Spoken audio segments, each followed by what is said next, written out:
Eh bien, je suis Darlene Lozis, le nom utilisé souvent au sein de ma communauté Manzé-Chou Black.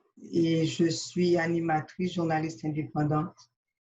Et je suis aussi présidente et cofondatrice de Toya International, qui travaille avec des jeunes et des parents racialisés qui ont des difficultés dans le système judiciaire canadien.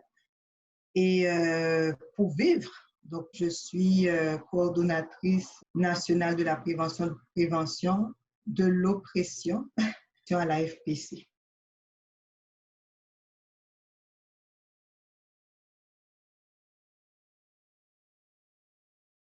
Moi, j'aime bien dire que je suis une touche-à-tout, curieuse sur le plan intellectuel, tout ce qui a rapport aussi à la spiritualité.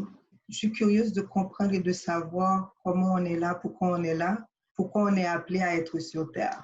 Parce que moi, je refuse de croire qu'on est juste là pour manger, travailler et mourir tranquillement. Donc, j'aime tout ce qui a rapport aussi à la science, la découverte.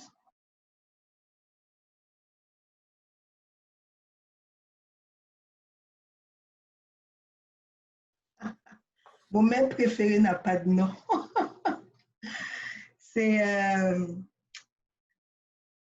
expérimenté dans une province dans le nord-ouest d'Haïti un bouillon qu'on appelle bouillon boy. Donc, c'est fait avec de la sel et de la farine. Comme on dit chez nous, ce serait le bouillon du pauvre.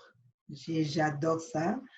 J'ai jamais mangé quelque chose d'aussi bon et très peu coûteux en plus.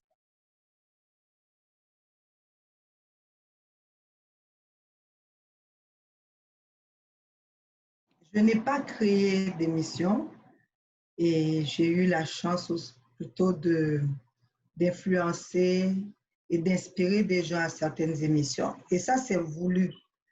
J'aime pas être vue en fait. J'aime vraiment travailler dans l'ombre.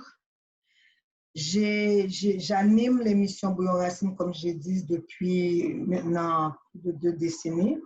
Et depuis, je participe à des émissions de télé, à des émissions aussi communautaires et des émissions payantes aussi, et payantes.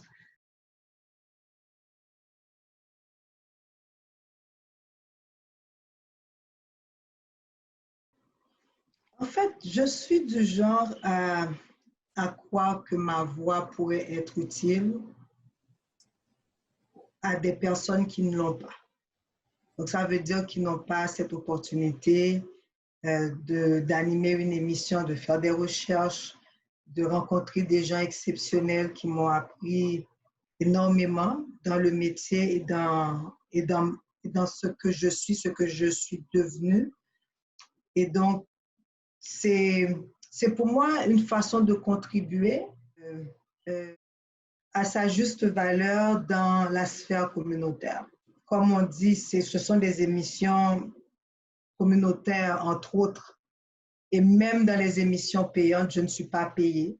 Je le fais par amour, parce que je suis attirée par ça. J'aime contribuer d'une façon ou d'une autre à donner la voix, à éduquer. J'aime cette idée où c'est peut-être une utopie, mais j'ai l'impression que j'éduque aussi d'une façon.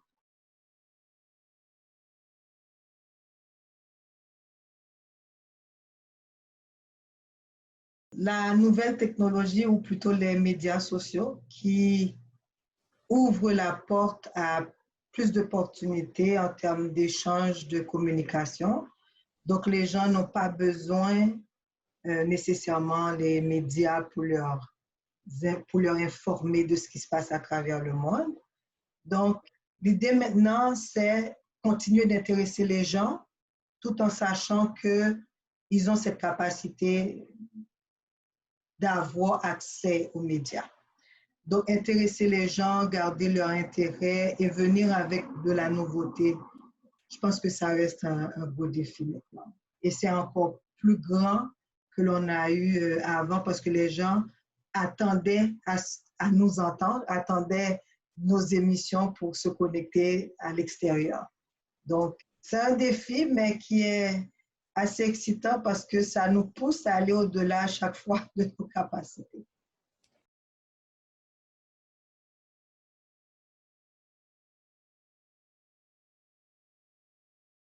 À part la curiosité, je dirais qu'il ne faut jamais se limiter. Je pense que c'est la difficulté qu'a la jeunesse noire en général à travers le monde, c'est l'idée de se limiter. On se limite en termes professionnels, c'est toujours les mêmes métiers qui reviennent, le droit, la santé. Je dirais qu'il faut étudier, mais il ne faut pas se limiter seulement aux études parce qu'il y a d'autres opportunités. Se donner ce challenge d'aller au-delà de ce qui est conventionnel.